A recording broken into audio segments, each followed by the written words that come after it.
খেলতিস ওটা? এটা কি? তা ভালো করে চালো, ওইভাবে চালো। আচ্ছা ঠিক আছে, এবার চালো।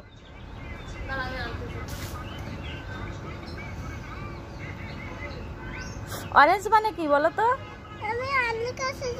আচ্ছা ঠিক আছে, তা বলো অরেঞ্জ মানে কি? লেবু। কি লেবু? অরেঞ্জ লেবু। আচ্ছা তুমি বলো তো জ্যাক ফ্রুট মানে কি? জ্যাক ফ্রুট মানে আচার।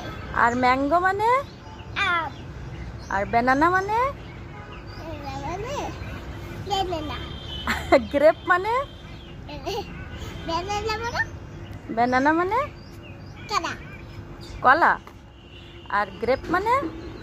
গ্রেপ মানে আঙ্গুর। আচ্ছা, আর গুয়াভা মানে? গুয়াভা মানে পেয়ারা। তাই? এবার আমি কাছে চলো। আচ্ছা যাবো। আন্নির কাছে কেন যাবা তুমি? এখন যাবো। তুমি অরেঞ্জ খেলতে পারো? আমি যাবো।